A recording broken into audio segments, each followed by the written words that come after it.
Mengapa di antara ribuan kisah mistis, kuntilanak dan pocong menjadi wajah utama kengerian Indonesia? Ini bukan sekedar cerita hantu pengantar tidur. Ini adalah arsip horor yang mencatat rasa sakit, trauma sejarah, dan kegagalan ritual yang berulang kali terjadi di tanah ini. Keduanya adalah penjelmaan dari ketakutan paling mendasar yang dimiliki manusia. Ketakutan akan kematian yang tidak adil, dan ketakutan akan penguburan yang tidak sempurna. Dalam beberapa detik ke depan, kita akan masuk lebih dalam ke Note 31519. Bersiaplah, karena kita akan membuka selubung putih dan rambut panjang di balik legenda yang jauh lebih gelap dari yang Anda bayangkan, yang menyimpan kunci untuk memahami jiwa kolektif bangsa kita. Selamat datang kembali di Arsip Horor Dunia. Saya adalah pemandu Anda di Note 31519, tempat di mana kita membedah kengerian bukan untuk sensasi, tapi untuk edukasi sejarah dan budaya. Hari ini kita tidak membahas jump scare murahan. Kita masuk ke psikologi kolektif bangsa yang terbentuk oleh ribuan tahun kepercayaan kuno dan ratusan tahun penderitaan. Kita akan melacak jejak kuntilanak dan pocong dari desa-desa kecil di pedalaman hingga menara-menara modern di Jakarta, menunjukkan bahwa kedua entitas ini adalah cerminan ketidaksempurnaan manusia dan sejarah yang belum selesai. Kita akan melihat bagaimana trauma yang ditimbulkan oleh kematian ibu saat melahirkan dan ketakutan akan penguburan yang tidak sempurna telah diwariskan melalui cerita rakyat. Kisah-kisah ini adalah cara masyarakat memproses dan menyimpan memori akan bencana, kekerasan, dan kegagalan sistem spiritual. Siapkan diri Anda untuk analisis mendalam yang mengungkap lapisan-lapisan budaya, agama, dan kolonialisme yang tersembunyi di balik dua ikon horor Nusantara ini. Mari kita mulai dengan kuntilanak, sosok perempuan cantik namun menegakkan dengan tawa melengking yang membelah keheningan malam. Akar legenda ini sangat gelap. Kuntilanak adalah arwah wanita yang meninggal saat melahirkan atau mati karena sebab yang berhubungan dengan kehamilan, meninggalkan rasa dendam yang begitu besar hingga mengubah penderitaan menjadi kejahatan abadi. Kematian tragis ibu dan bayi dianggap sebagai pelanggaran kosmis di banyak budaya di Nusantara. Energi yang dilepaskan diyakini sangat merusak dan arwah tersebut tidak bisa beristirahat. Legenda ini tidak hanya ada di Indonesia, ia menjangkau seluruh semenanjung Malaya hingga Brunei, menunjukkan ikatan budaya yang kuat. Kuntilanak sering diasosiasikan dengan pohon-pohon tua atau pisang, tempat ia bersembunyi sambil menunggu mangsa. Konteks ini mencerminkan pemikiran pra-Islam di mana alam dan roh saling terikat, dan pohon adalah gerbang spiritual. Kisah ini adalah peringatan keras tentang betapa rapuhnya kehidupan ibu di masa lalu dan betapa berbahayanya melanggar batas spiritual antara hidup dan mati. Kuntilanak adalah jeritan abadi dari kegagalan sistem medis dan sosial untuk melindungi perempuan. Beralih ke pocong. Mungkin hantu yang paling unik dalam mitologi horor dunia yang secara langsung berkaitan dengan adat pemakaman Islam. Pocong adalah jasad yang bangkit terperangkap dalam kain kafan, pakaian terakhir yang seharusnya membebaskan jiwa. Inti dari ketakutan pocong bukan pada kematian itu sendiri, melainkan pada ketidaksempurnaan ritual. Dalam ajaran Islam, jenazah diikat pada 3 atau lebih titik sebelum dikubur, dan ikatan ini mutlak harus dilepas sebelum liang ditutup, agar roh bebas menuju alam baka. Jika ikatan ini lupa dilepas, arwah diakini terperangkap di antara dua alam, melompat-lompat mencari kebebasan karena kakinya terikat. Pocong adalah visualisasi murni dari ketakutan akan kesalahan ritualistik dan konsekuensi abadi dari kecerobohan para pelaksana upacara. Ia adalah pengingat bahwa bahkan dalam tradisi yang paling sakral pun, kesalahan kecil dapat mengunci jiwa dalam penderitaan yang tak berkesudahan. Bentuknya yang melompat-lompat tidak bisa berjalan, menunjukkan kegelisahan dan kemarahan jiwa yang tidak dapat mencapai peristirahatan terakhirnya, sebuah kontras yang menakutkan antara kepasrahan raga dan perjuangan roh. Namun, legenda-legenda ini tidak hidup dalam ruang hampa. Mereka disuburkan oleh sejarah dan trauma besar yang dialami bangsa ini. Era kolonial Belanda dan pendudukan Jepang membawa tingkat kekerasan, kelaparan, dan kematian massal yang tak terbayangkan. Ketika ribuan orang meninggal secara tragis, dikubur secara tergesa-gesa tanpa upacara yang layak, atau wanita-wanita mengalami kekerasan ekstrim, energi trauma tersebut menyatu dengan mitos yang sudah ada. Pocong khususnya menjadi simbol bagi jiwa-jiwa korban kekejaman yang dikuburkan dalam liang massal, di mana sudah pasti ikatan kafan diabaikan demi kecepatan dan efisiensi. Kuntilanak menjadi representasi dari korban kekerasan seksual dan kegagalan perlindungan di masa perang. Hantu-hantu ini adalah saksi bisu kejahatan masa lalu, perwujudan kegelisahan kolektif masyarakat yang merasa tanah mereka sendiri dirusak dan dinodai oleh penjajah. Mereka adalah monumen bergerak dari sejarah kekejaman yang terus menghantui keturunan kita, memastikan bahwa kita tidak pernah benar-benar melupakan harga dari kemerdekaan. Mari kita telaah lokasi-lokasi spesifik yang menjadi note penting dalam arsip ini. Yang pertama adalah TPU Jeruk Purut di Jakarta Selatan, salah satu situs paling angker di ibu kota, yang sering menjadi pusat dari cerita pocong dan kuntilanak.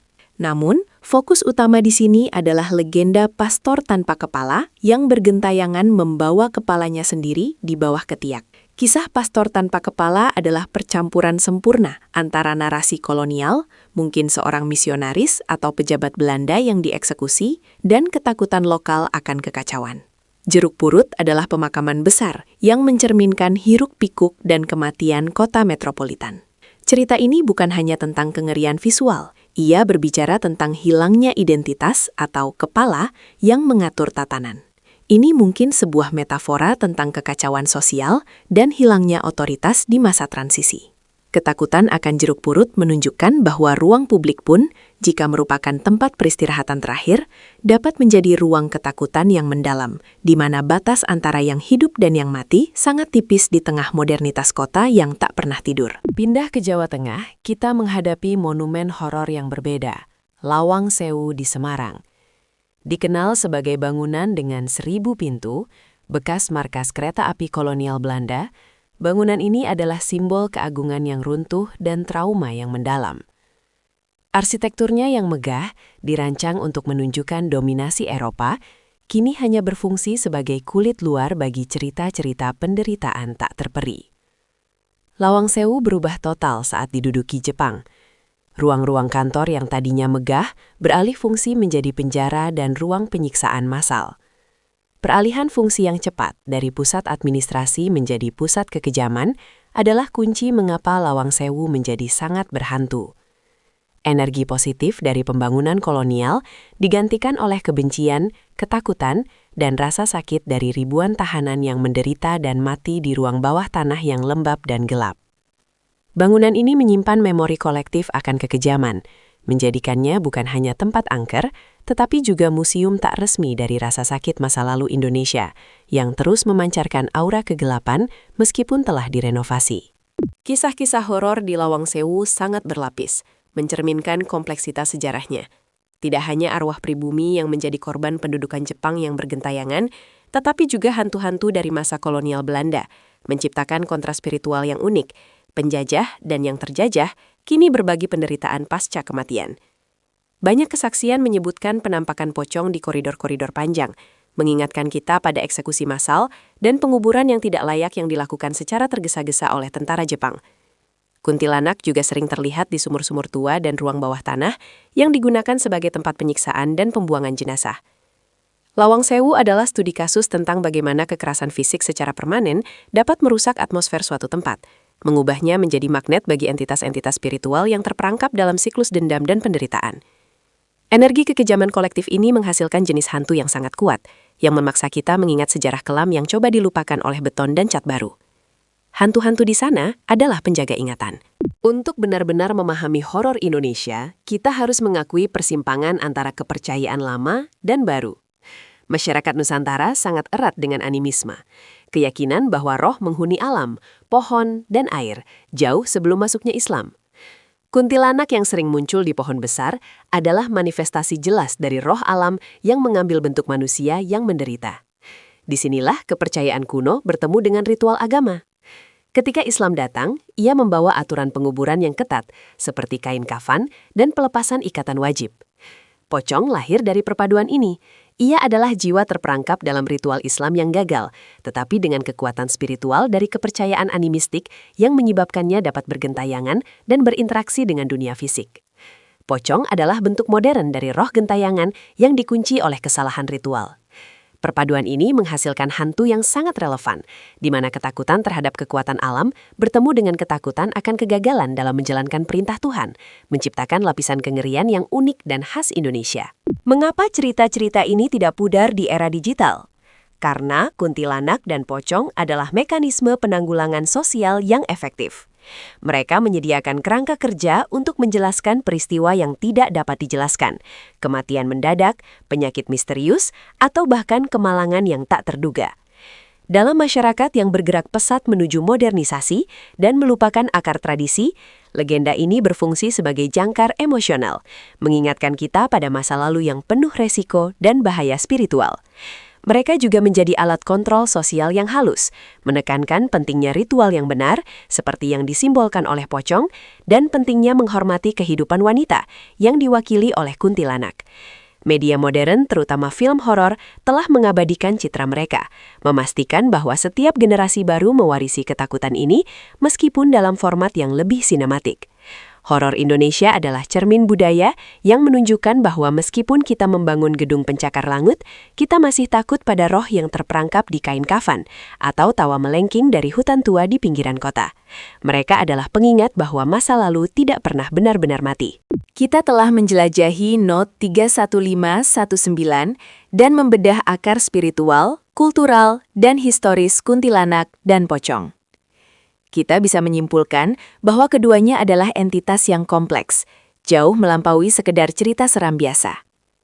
Kuntilanak mewakili rasa sakit yang tak terbayangkan oleh seorang ibu dan kegagalan masyarakat melindunginya. Pocong mewujudkan ketakutan universal akan kegagalan ritual yang menjamin bahwa penderitaan jiwa akan terus berlanjut di dunia ini. Mereka adalah produk interaksi rumit antara sejarah kelam, termasuk kekejaman kolonial di tempat seperti Lawang Sewu, kepatuhan agama, dan kepercayaan kuno yang telah berakar kuat di Nusantara. Ingatlah, ketika Anda merasa sendirian di malam hari dan mendengar tawa dari jauh, atau melihat bayangan putih melompat-lompat, Anda tidak hanya menghadapi hantu, Anda menghadapi sejarah Indonesia yang menolak untuk beristirahat. Anda menghadapi trauma yang tidak pernah diselesaikan, yang kini dibungkus dalam kain kafan atau rambut panjang yang melambai-lambai. Horor mereka adalah horor kita, sebuah arsip hidup dari rasa sakit kolektif bangsa. Baik, para penjelajah arsip, kita telah sampai di akhir perjalanan mengerikan ini, yang mengungkap jauh di balik selubung mitos. Saya harap analisis mendalam ini memberi Anda perspektif baru tentang mengapa cerita-cerita ini bertahan dan mengapa hantu-hantu ini begitu ikonik. Ingat, Note 31519 hanya sebagian kecil dari seluruh arsip horor dunia yang harus kita jelajahi bersama. Masih ada begitu banyak legenda lain, trauma lain, dan lokasi lain yang menuntut untuk dibuka dan dibedah. Jika Anda merasa kengerian ini layak untuk dibedah dan dianalisis secara ilmiah dan kultural, jangan biarkan pekerjaan arsip ini berhenti di sini. Saya butuh dukungan Anda untuk melanjutkan penelitian dan produksi video ini. Jika Anda menyukai konten yang menggabungkan sejarah, budaya, dan kengerian supranatural, tekan tombol suka sekarang juga, dan bagikan video ini. Dan yang paling penting, jangan lupa like and subscribe untuk update seru lainnya. Tinggalkan komentar di bawah, manakah di antara kuntilanak atau pocong yang menurut Anda paling menakutkan, dan mengapa? Sampai jumpa di note berikutnya, dan tetap waspada terhadap trauma yang berjalan di malam hari.